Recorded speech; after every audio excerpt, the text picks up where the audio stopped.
Welcome to the Pursuing Happiness podcast, where we discuss living the good life, what that means, and how to do it. Thanks for tuning in. For these first two episodes, it is just going to be me, and my reason for that is because I want to use these first two episodes. It's a two-part series to talk about time and the things that we have control over and the things that I have done that have worked for my life. I do not consider myself to be any type of a life guru, a life coach, a preacher, a financial advisor, or a therapist. I'm simply just a student. So why listen to me? The things that I will discuss on the next two episodes specifically have actually worked in my life. I have done them. There are things that I've pulled from experts all around the world, from books, people like Dave Ramsey, people like Jim Rohn, people like Les Brown. And there are things that I've focused on for years and years and years and found practice and found tons and tons of rewards from doing. And so I've compartmentalized this, and I've helped people over the years, friends and family, sharing these things to anyone who will listen. And I've seen the rewards that it has in their lives as well. So I know these things work, and I wanted to make these videos and make this podcast and interview people because I think the answers that we're going to discover over the next couple of months are really going to help people the same way that they've helped me over the last couple of years, and honestly, at this point, the last decade. So a quick intro to me. My name is Jake Burdine. I'm a realtor. I'm a real estate investor.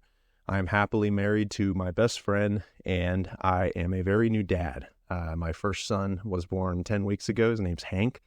Love it, love it, love it. Time is very important.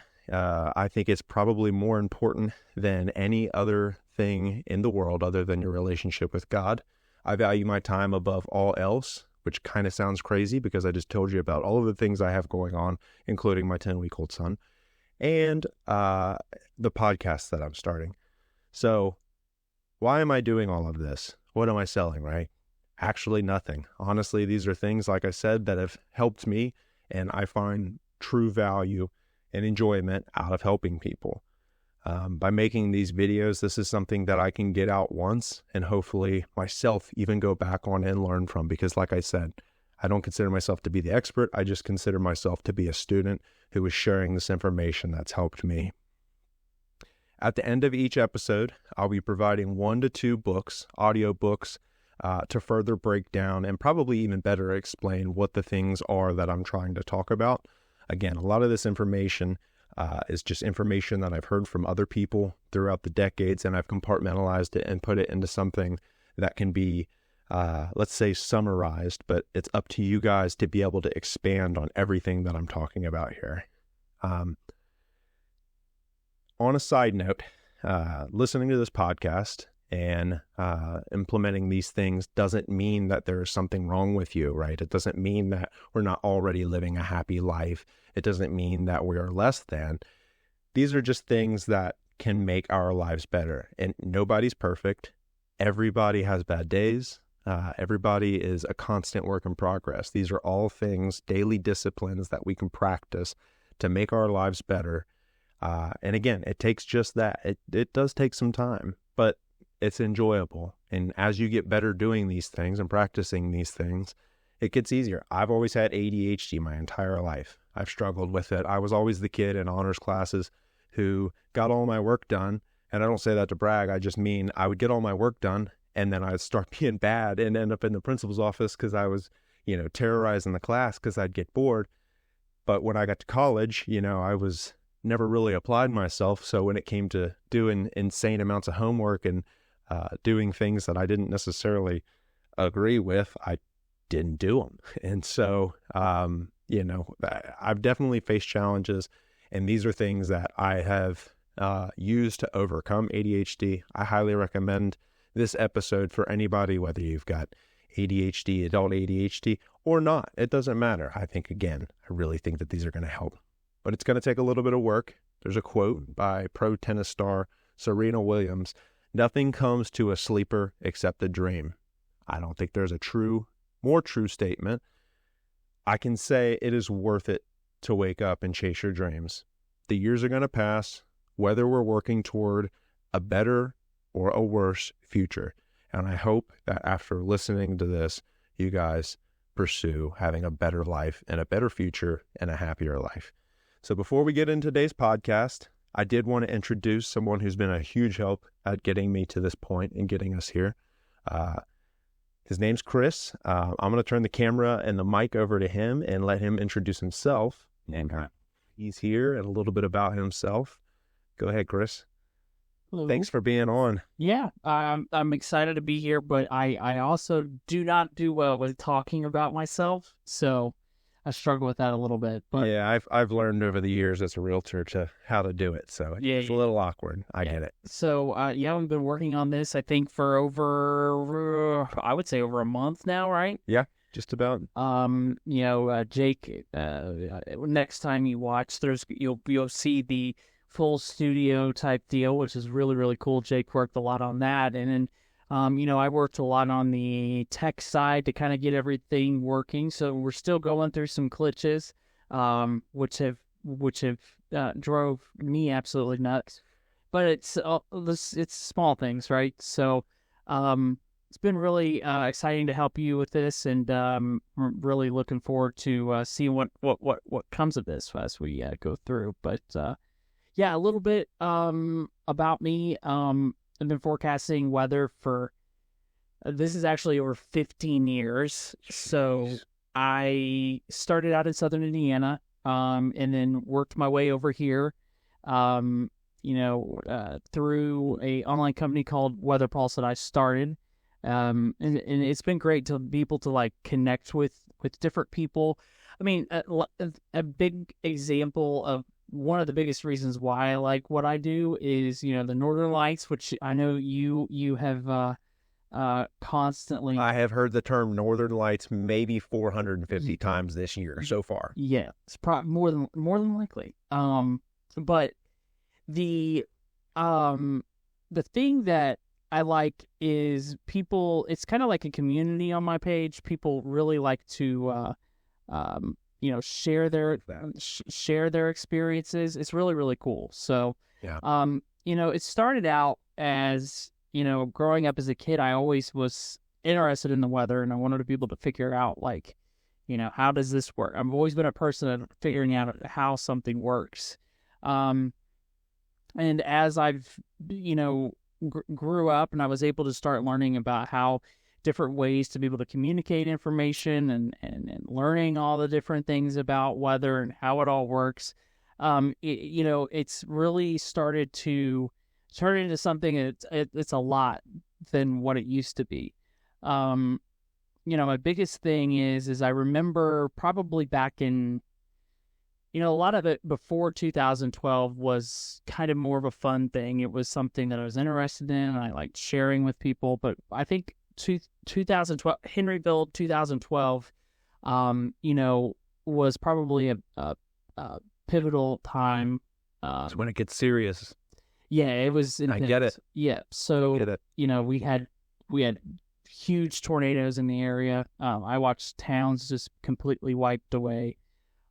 It was very surreal. Yeah, and I had someone message me that the tornado was headed straight to their house. At the time, in 2012, there wasn't really a way to get any streaming of local media online. And I was doing live coverage of it, and they did not have any power or anything, so they were able to watch me with the radar, and they said that I was helped save their lives through it. So that's awesome. It's been a lot. And then as we've moved into these hurricanes. Well, the hurricanes I don't really do a whole lot with, because that's kind of more, I let them down there deal with their thing.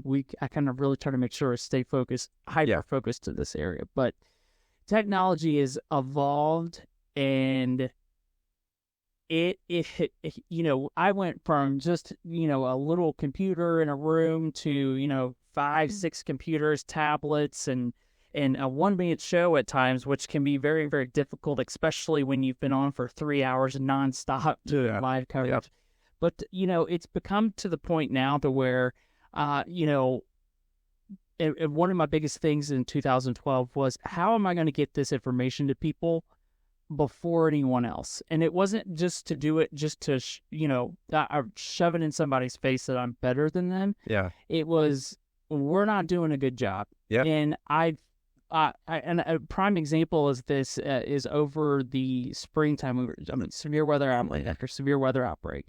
And there were lead times of me warning people to get to their safe spot 10 minutes to 12 minutes before the National Weather Service even issued warnings. So it's one of those things where, it's to help make a difference and help people in their lives. And that's kind of why I do that. So, and then you've inspired me to kind of, get my studio stuff going. So I'm pretty excited about that. And, I'm really grateful that you gave me a few minutes to talk today. So appreciate it. Absolutely, man. Well deserved. Like I said, you've been a huge help in getting all this together. Chris is awesome, guys. I'm not just saying that to toot his horn. I think actually when we were on vacation here last, you sent us, hey guys, there's a tornado warning, or at least there should be. They haven't issued it, but you guys need to make sure you guys get shelter. And it was 30 minutes later or something, we ended up getting finally from the National Weather Service a tornado warning, and ended up getting to where we moved towards the center of the house. But again, these are very important things, and grateful that you do it. I highly recommend checking out his page. On today's episode, we're going to get right into it. So today we're going to discuss controlling your life by effectively managing time, prioritizing, choices, and your decisions. So to start, we're going to talk about time. So I'm not going to waste anybody's time explaining why having more time would be important, or why it would be effective and give us more joy if we had a little bit more time. So what can we do to fix that? And what can we do to make sure that most days are good?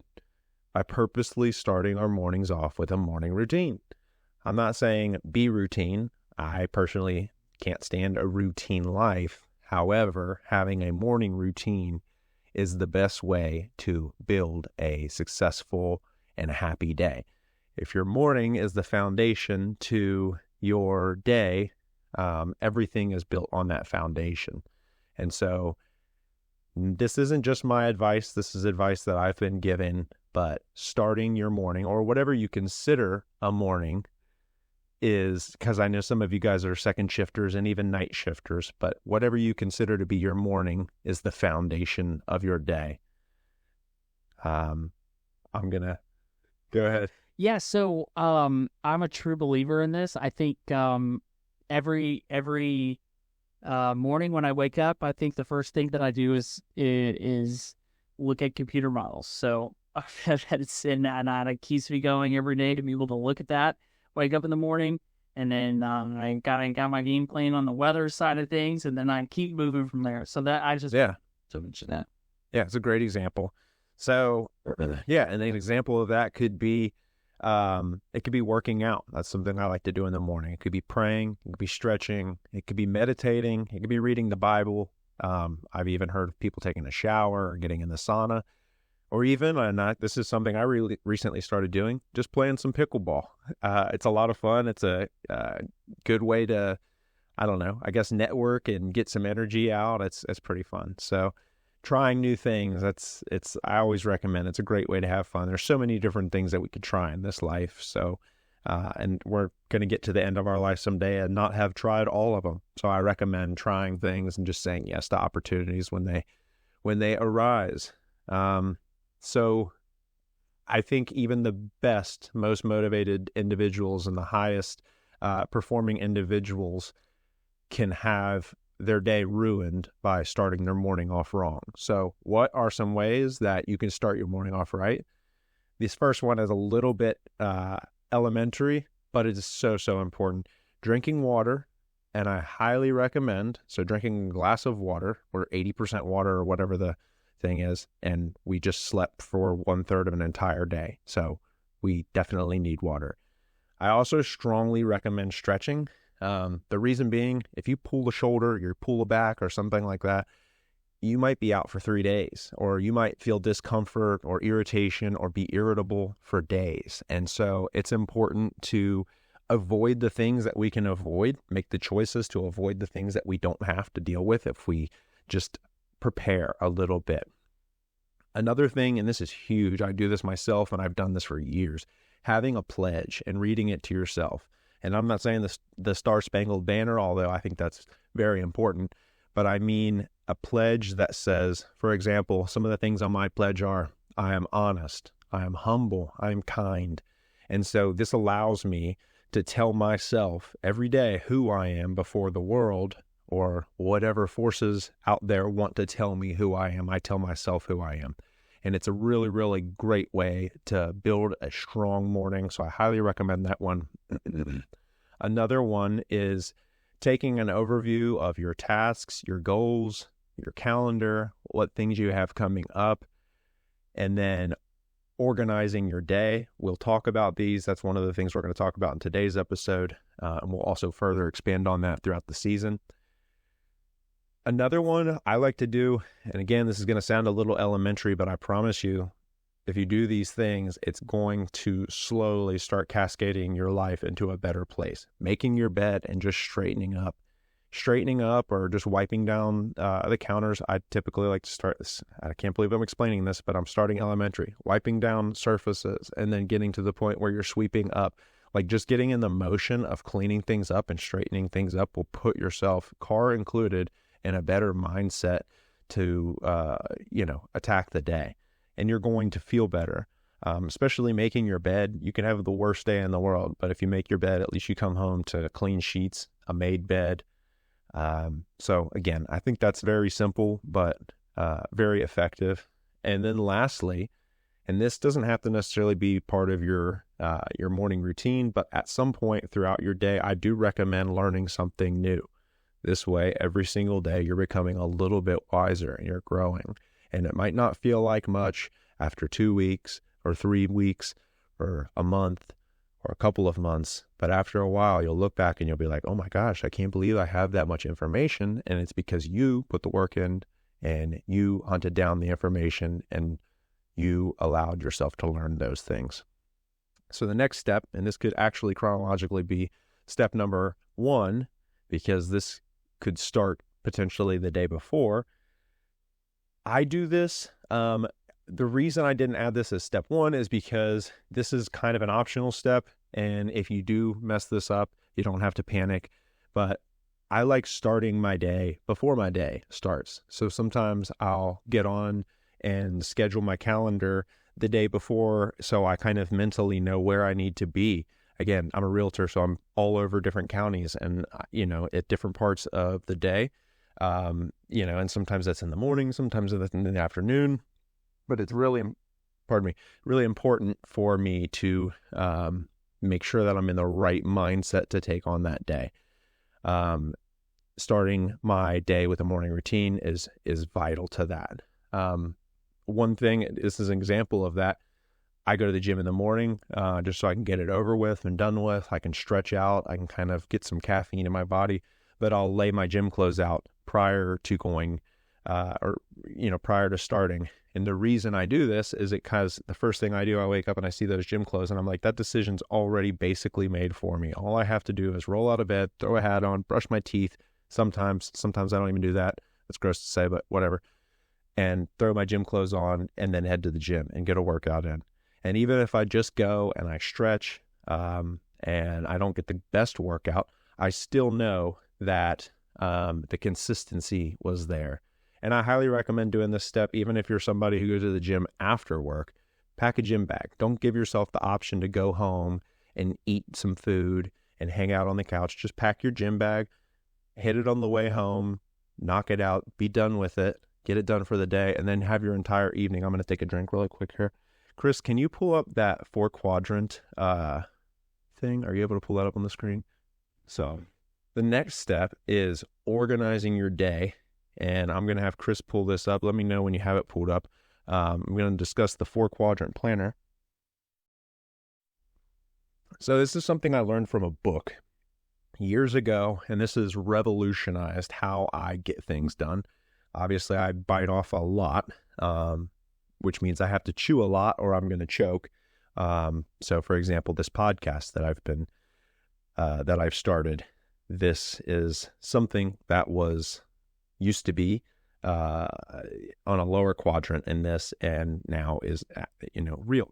So the 4-quadrant method, is that up on the screen, Chris? Awesome. So at the top left corner, you have your important and urgent tasks. And then you'll see in the bottom left quadrant, you'll see not important, but still urgent. And then in the top right quadrant, you've got not urgent, but still important.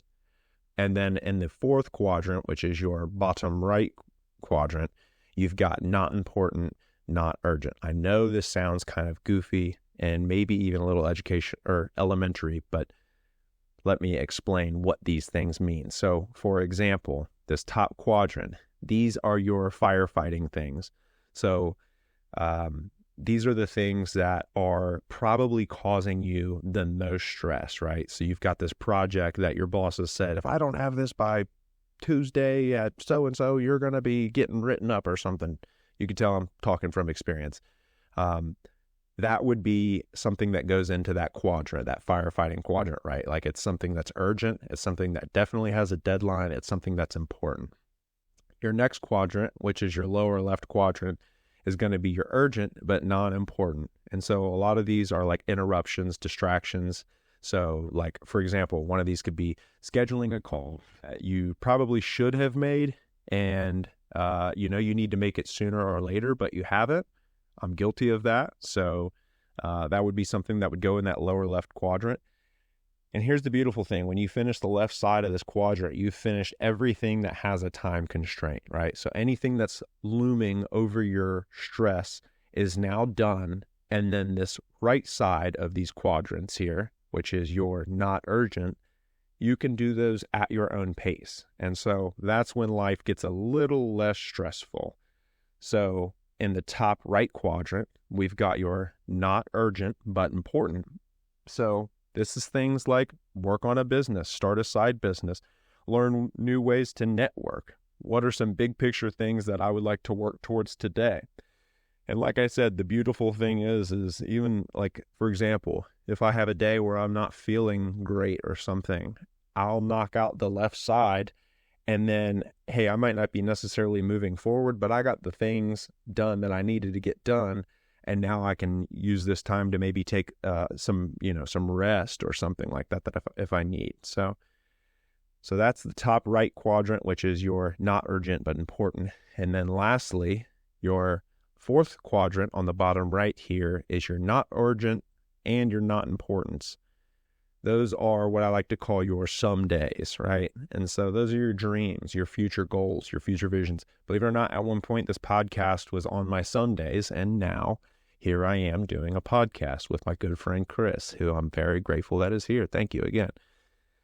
So that is how I typically line all of my tasks up, putting those in those quadrants. Again, this can be linear. It doesn't necessarily have to be a quadrant.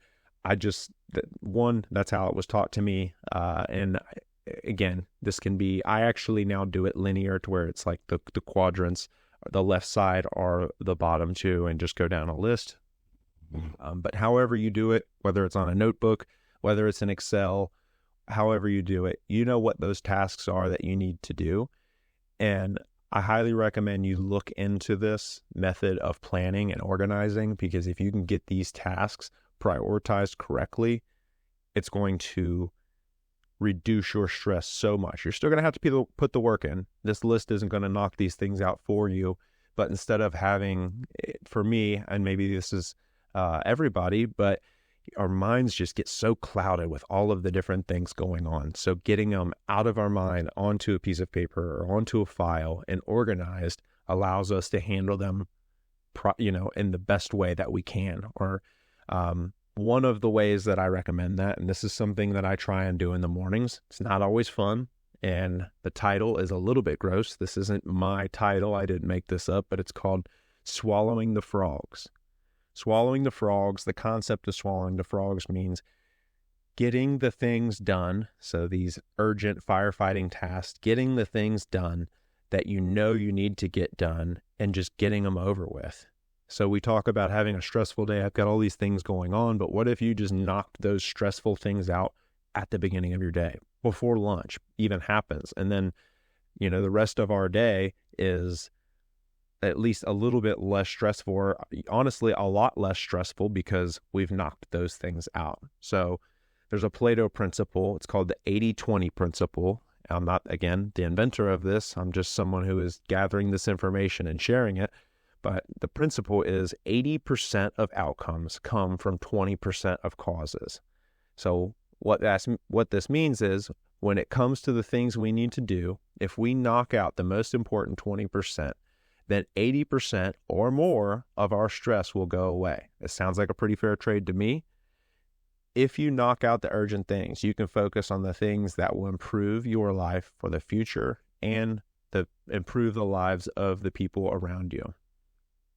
So starting your day off with a morning routine, organizing and prioritizing your tasks for the day. Once you're done with this, you want to schedule your day. So first thing is time blocking. And again, you could do this the night before. You could do this the week before if you're just very, very good with time. I am not there personally. As a realtor, I use time blocking all the time. I schedule things through the Apple Calendar. I know people that use Google Calendar, Android Calendar. I know people that even use just a paper planner. And while I have my reasoning for not wanting to use that, and there's so many awesome things that you can do with, like I said, online calendars because of the synchronicity of them. Again, you can have them on your phone, your watch, your computer. You can pull those up at any time. So I highly recommend getting a calendar or having the calendar that whichever phone carrier you have utilizes, and updating a calendar. And again, getting just in the practice of doing this, it will help. It gets easier as you go. It starts off, it's a little bit hard. It's trying to schedule everything sounds insane. For me, I will actually time block hanging out with my family, even my son. I will time block. And the reason I put that in there is because I know when I time block something, I'm going to look at my calendar before I make any kind of decisions or before I make any kind of plans with anyone. And I'm going to make sure I don't have something already scheduled there. So yes, I schedule time with my friends. I schedule time with my family. I schedule time for basically anything. And it's not because I am trying to schedule as many showings or as listing appointments or whatever as I can. Quite the contrary. I'm not trying to double book myself and miss anything that I would consider to be real life or good life. I don't want to miss out on an opportunity to hang out with my friends or family because I need to go do this. That's how time blocking works. Everybody, it's going to be a little bit different for you guys, but I highly recommend, if you need an example, having a consistent time, or at least a consistent time frame that you're waking up, being able to get your morning routine in, giving yourself a little bit of time to, like I said, organize your day, get a planner updated. Those are huge for getting your day going and just making the absolute most out of your day and ultimately out of your life. So, and when the thing is when you start organizing this time and getting these concepts down and this practice down, you're going to unlock a lot of extra time. And the beautiful thing is you get to decide how you spend that extra time. We get to decide that. It's up to us. The free time is ours to use. There's that cliche thing that everybody has the same 24 hours. Well, yeah, some people have different opportunities to use that 24 hours in ways that suit them. And so getting rid of certain things will buy you more time, which is actually going to lead me to my first. Okay, so throughout this season, I'm going to also be discussing some things that I call life traps. So life trap number 235 is watch out for energy vampires or time vampires, which is like the daywalker version of energy vampires. They're close, but not quite the same. So example, someone should not be able to call your phone unless you're a therapist and they're paying you good money. Someone should not be able to call your phone and complain about anything every single day. This person is using you as a free therapist and will drag you down with them. I'm not saying you have to cut these people off completely. I've never been great with ridding myself of people, but I do think it is your responsibility to prioritize how much time you want to give to these individuals. You don't have to answer your phone. Just because you have a cell phone and somebody has the number to it does not mean that they should be able to access you whenever they want. Cell phones are a relatively new thing compared to human history, and there's a lot of people who are still learning what I like to call phone etiquette. It's a beautiful thing to be able to reach out to each other through social media, text, and all of these different things at any time. But we also have to be respectful of the person who is on the other side of that call, who we don't know where they're at, right? We don't know mentally where they're at, headspace-wise. They might not have time to answer the phone and just chat for 15 minutes. And so I always like to say, text somebody when you can, make a call. If they don't answer, leave a voicemail, leave a reasoning for your call, and then that way they can prioritize in their own schedule when they're going to get back to you. One of the things, if you want to improve the relationships in your life, if you value people's time, if you understand how important time is, and then you value other people's time, and you show them that you're going to give value to their time and you're going to respect their time, I promise you your relationships will go a lot further. This is huge for anything that you do. Valuing people's time is huge. Pardon me. So after scheduling your day, like I said, I highly recommend what I call swallowing the frogs, which is knocking the most important things out first. Get those things done with. In addition to life traps, I'm also going to have life lessons that I talk about. So life lesson number 102, don't piss time away. Even if we do everything right? Even if we do every single thing right, someday we're still going to wish we had more time. There's no possible way that we can experience and do everything in life. So don't sit idle at your desk trying to kill time. If you're going to relax, if you're going to rest, do it on purpose. Be intent about how you rest and for how long and when you want to do that. And it's important to get rest. But do your best to not waste time and wish time away. I know one of the things with people who work salary jobs, you feel like, you know what, I'm here for 8 hours. I'm just going to kill 3 hours. Like, don't kill 3 hours. If anything, work on yourself. Don't spend, 8 to 10 hours a day, every single day, working for a company, making them money, and then zero time on yourself. Like, give yourself an hour, 2 hours, 3 hours, whatever you can give to yourself. Learn, read, grow. That's the beautiful thing about life. I don't know if you guys have seen that movie, that Adam Sandler movie, Click. It's a pretty famous movie, but what he learned in that movie is when he was skipping through life, fast forwarding through life, he was also missing all of the beautiful moments in between. And I think it's the same thing in life. When we fast forward life, we're getting the same result. We're missing the things that are all around. Some of these things are going to be moments with our family, and I'm guilty of this myself. One of the things I've actually had to start doing, I'm admitting this to everybody. I'm a realtor. I'm on my phone a lot, all the time, probably too much. So, even social media, I'm on a lot. And sometimes I will say, okay, well, it's important for your business and your podcast that you're on social media and you're interacting with people. But there's also times, like everybody, that I go down these rabbit holes of looking at videos and everything else that I'm just sitting here like, why am I doing this right now? I should be working on this or that or whatever. So being cognizant of those things, when you give yourself, again, when you have this extra time, when you, and you're not pissing away time, if you have 3 free hours and you knock something out that also is 3 hours, then that 3 hours you have, you can spend that with family. You can expend that learning. You can literally spend that time however you want. And again, that's the point of today's episode, is to tell you that all of these things, they're choices that we make to how we spend our time day in and day out.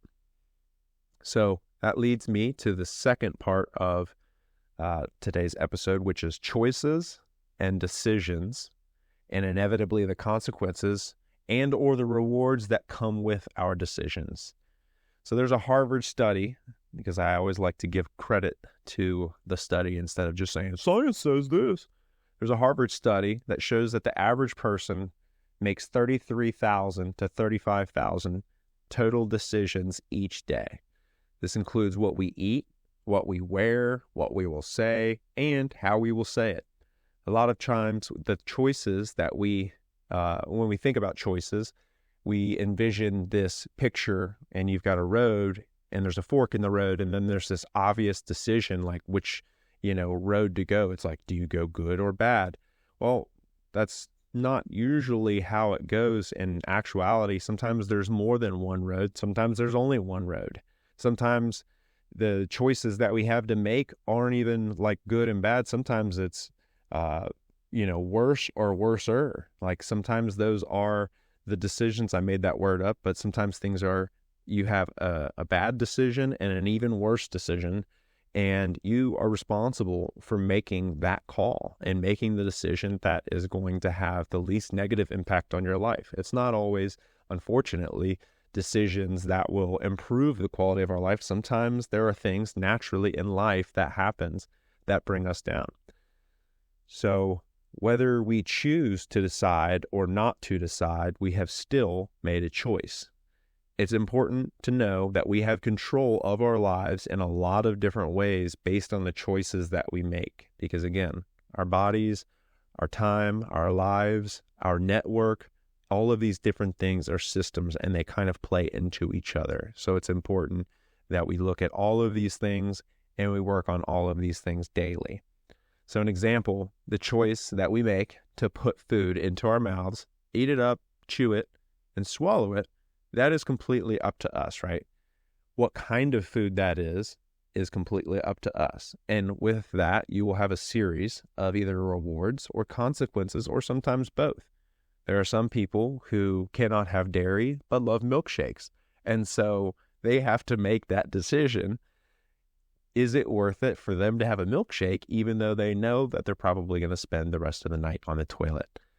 And so it's the same thing with a diet. And if you are, struggling with being overweight or something, it's a lot of times, I'm not saying it's easy, but, the choice is ours to decide if we want to start eating healthy and making healthier choices or not. This example can apply to our finances. It can apply to our mental health, our family, our friends, you name it. Life is a series of choices, and a lot of them are intertwined. So life trap number 443, do not fall for the entitlement trap or the victim mentality trap. It does not matter how we feel. It only matters about the way that things actually are. Within every single human life, we're going to have good things and we're going to have bad things. Life is not fair. A lot of times it is random, and eventually it will kill us. I don't say that to be gruesome. I don't say that lightly. I know that I'm being respectful of everybody who's watching. But if we actually want to have a life that we are proud of and that we are happy to live and surrounded by people who love us, it's going to take work. It's going to push us to our breaking point. And then eventually, as we get through those breaking points, it's going to redefine what our breaking point is. As we continue to climb, we'll reach new heights, and we'll also reach new breaking points where we will have to trust in something bigger than ourselves to be able to get through that. So the next part after choices is our subconscious.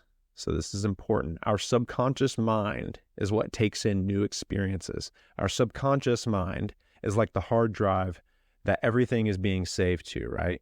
So when we're young, everything is new. We're riding bikes, we're seeing new areas, we're going in new neighborhoods. Everything that we're doing is new, and so we're using a lot of our conscious mind oftentimes. We're present, we're enthusiastic, we're even excited about life because we're learning and we're just in the moment and we're present. But as we get older, we start to, and this is information that I have looked up. This isn't just my opinion on this. There's studies that have shown as we get older and the more things we do automatically, we start to make daily decisions with our subconscious mind. So we actually give our subconscious mind, whether we know it or not, permission to make life decisions that will impact our future.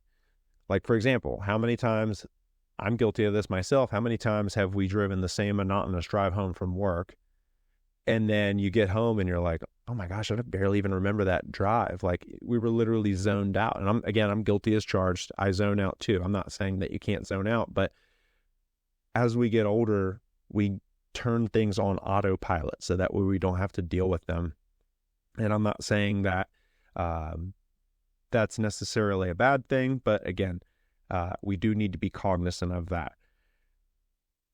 So what are the things that we can do, and what influences our subconscious mind? Well, that is a great question. I'm glad you thought of it, and I'm glad you asked it to me. Our subconscious mind is influenced by several factors that we will break down further in different episodes throughout this season, because this gets really, really deep. But for episode 1, for this episode, we're only going to focus on what we can do to improve our subconscious. So if our subconscious is a hard drive for our life and we fill it full of junk, what quality of decisions can we trust it to make for our lives? That quote is by moi. I actually thought of that one. That's one of my originals. I thought of that one a long time ago. I can't believe I'm actually putting it on a podcast. So another thing that we can do is improving our environment. So this includes family, friends, the type of TV we watch or don't watch, if we don't watch it at all. I'll be honest, I barely watch TV at all. Again, I have a 10-week-old son, so I watch Mickey Mouse Club a couple hours a day and Dancing Fruit. So that's a lot of fun. But other than like educational things or something on YouTube that I might be looking at, I'm not really watching TV. I'm not going to tell you how to live your life. I'm not going to say what is right or wrong. It's just important to be cognizant that our subconscious mind is taking in information that we will make decisions with, and it is important how we feed that, and whether it's, positive information or negative information. I'm a huge believer, and it sounds goofy, it sounds cliche, and it'll sound probably a little weird when you first do it, but I'm a huge believer in positive affirmations. So whether you get on YouTube, whether you're on listening to a book or something on positive affirmations, reaffirming to yourself that you can do something when the world wants to continuously tell you that you can't is vital if you want to have a happy life. You're going to have to clap for yourself for a while before anybody else is clapping for you. So be mindful of the information we're allowing to program our subconscious mind. For example, and this isn't a political statement. This is just in regards to watching the news. I do not watch the news at all. If I need something or if I need to look something up, I'll get on my phone or my computer and look it up from an accredited source. But I do not sit and and I'm not saying that you're wrong if you do this, but we know that the news gets its income from views. And we know that views are amplified when the story is amplified. And at least in this country, and I would say around the world, news sources don't even have to be true. Like, they don't even have to come back out and say, hey, all that information that we just posted wasn't actually even true. So regardless of the side of politics you're on or whatever, even if it's local news, a lot of the time you're hearing about killings and all these different negative things. For me, I have just made that decision, and maybe some people might think I live under a rock sometimes, because I'll say, wait, what happened? And they'll be like, dude, do you live under a rock? And I'm like, yeah, sometimes, but you know what? It's a little bit blissful when you understand that all of these different things are derived from fear, and that's where these views are coming from. So whether we realize it or not, that energy that we are, consistently watching, it is in a way programming us. I'm not saying live under a rock and not have any type of news, but it's really important that you go to that source and that you don't let that source just continuously tell you how to believe. And because again, some of these things, both sides aren't even true. And so I'm a huge believer in that. If you want to have a positive life, have positive information and be cognizant of the negative information that you're allowed. This can even be music. I'm bad for this. I love sometimes some gangster rap, and but sometimes it can have lingering, lasting impacts on my day and how it's going. And so I have to be cognizant of when I listen to that kind of music. And even, like I said, if I need to take in some negative information, I put myself in that mindset to be able to deal with that, and I control that. So life lesson number 305, I love this one. Learn how to draw a line in the sand and start fresh, and prepare to start fresh. You know, the beautiful thing about life is every single day of our lives, other than the last day of our lives, we get to look forward to a tomorrow. So we get to look forward to a fresh start every single day, other than that last day. The only problem is we never know when that last day is going to be. And so all we can really do and all we really have control over is today and making the most of it. And I'm not trying to sound cliche, but it's a gift. The present is a gift, and that's all we really have. So over the next couple of months, about 2 times per month, I'm going to be using this platform as a method to convey simple yet powerful truths that give us the ability to make our lives great. Like everything in life, the better we prepare, the harder we work, and the more we will get out of it. One of the ways I have grown and continue to grow greatly as an individual is by consistent learning from experts. How do I do this? Oftentimes by reading, or more often by listening to Audible. Sitting down and focusing on reading for me is a bit of a challenge. I get distracted. And so by listening to Audible, I'm able to get information from, some of these authors, and I listen to a lot of non-fictional books. I'm able to get this information, even if I'm only getting 60 or 70% of it, I'm able to do other things while I'm listening to this information. I'm able to drive my car and have it in the background. You can go hiking, you can go to the gym, you could be taking this information in. And like I said, 60%, 70% of the information is still better than 0% of the information. So if you can listen to 50 books a year on Audible, that's, in my opinion, better than reading maybe 5-6 books a year when you can get a lot of this information. And again, you can always re-listen to these audiobooks. And I've listened to several of my audiobooks multiple times so that I can make more sense to me.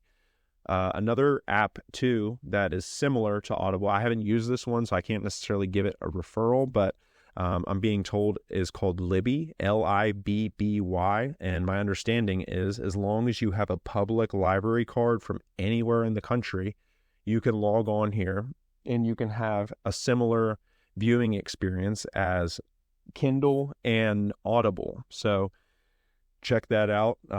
Maybe if you guys do check that out, or if somebody is currently using that, let us know your thoughts on the Facebook page or even in the comments on YouTube. I would love to talk on that more, because if there's any way that I can save people money to get them information, obviously I'd love to do that.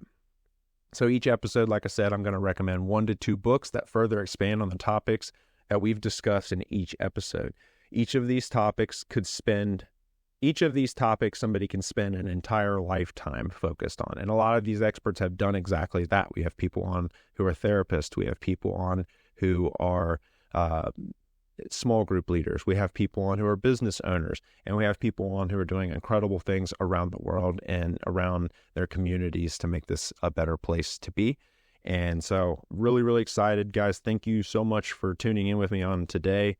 For this episode, I am going to recommend one book. This is a book I love. I've actually listened to this a couple of times. I know I've listened to it once or twice, and I think there's actually even a real estate agent version of this book, but it's called Miracle Morning by Hal Elrod. I will post that in the YouTube in the bio part so you guys have that. But Miracle Morning by Hal Elrod. Remember, our mornings, or what we call our mornings, is the foundation of our day. So it's important to start those off right. Also, in between each episode, and I'm going to put this on the Facebook, I will leave open a challenge that I will give to you. You're not going to be tested on this. You're not going to be graded. But if you enjoy a challenge, I highly recommend implementing these things into your life each week, or every other week as we post these episodes. This week's challenge is going to be, whether it be on a journal, whether it be on Excel or in Word, or however, even if it's just a $1 composition notebook, start writing the date and one thing that you're grateful for each day. I love doing this because it forces you to think in a mindset of gratitude, especially in the morning. And then even when you do have bad days, you can look back at the other days and you're like, I'm grateful for this. I'm grateful for this. I'm grateful for this. And you can really start to take the reins of how you were feeling about your current situation. Again, a bad day is not a bad life. And sometimes it doesn't even have to be a bad day. It can just be a bad couple of hours. And so those are the things we're going to explore. So really quickly, in summary, it is our decision how we want to spend our time and ultimately our life. There will be things both in our control and out of our control, sometimes good, sometimes bad, and sometimes all we can really do is make the best decision that we can and pray for the rest. Our morning is the foundation of our day, and it is important to build a strong foundation using a morning routine. Prioritizing our tasks that need to be completed will allow us to focus on the ones in order that provide the best results for our lives. Remember, using the 4-quadrant planner is a great tool for doing this. Remember the 80-20 rule. 80% of the things that we're stressing about can be resolved by just knocking out the most important 20%. And again, I think it probably is even greater than that. Next, scheduling your day. Some of you prefer a paper planner, but whatever works for you, just make sure that you get your day thought out and then your week thought out so that you can make the most of it. Watch out for energy vampires. Set some boundaries for yourself. These are things that we're going to talk about in a couple of episodes from now, setting boundaries, but set some boundaries for yourself. Set your boundaries away from negative people that will just take until there's nothing left of you to give, and then they move on to the next person. That is how it works. The next, swallow the frogs, rip off the Band-Aids, and get it over with. If we knock out the stressful things, the rest of our day can be mostly stressless. Don't fast forward your life or you'll miss the good parts. Make good choices as often as you can. Entitlement has never gotten anyone anywhere. It doesn't matter how you think something should be. It only matters how it is. Thinking something is different than it actually is called delusion. Our subconscious mind is making choices on our behalf. So make sure we are programming it with positivity if we want to have a happy and positive life. And remember, guys, drawing a line in the sand. I always hated when people say, people don't change overnight. I think somebody can change faster than that. I think you can draw a line in the sand and you can say, no more, I'm not going to do this. Whether it's your diet, whether it's your exercise, whether it's, taking control of your happiness, draw a line in the sand and say no more. I'm not saying somebody can change every single aspect of their life, in a moment, but you can absolutely change very, very crucial things by just making a decision, by just drawing a line in the sand and saying no more. Again, we have 35,000 decisions in a day. Some of those things are relatively meaningless, but some of these decisions are pivotal in our lives. And if we just make sometimes the harder decision or the right decision, it can have lasting impacts. So again, guys, tune in with me for part 2 of this episode next week or in 2 weeks when I discuss managing personal finances and budgeting. I will also be showing how to create a personal budget. So this is going to be huge for people who currently don't have a budget, but I think it's going to have some really, really great lessons in it for everybody. Guys, thank you again so much for tuning in. If you've found any value in this, please consider subscribing and leave us a like on YouTube. It helps me to reach more people. If you'd like to stay up to date on some coming episodes, you can check out Facebook at the Pursuing Happiness Podcast. I will leave a link in the description on the video below. If you have any questions for us, you can message me directly on the page, on the Facebook page, and we will get back with you as soon as we possibly can. So guys, as always, I hope you have a great day, a wonderful week, and most of all, a happy life. Till next time, see you guys.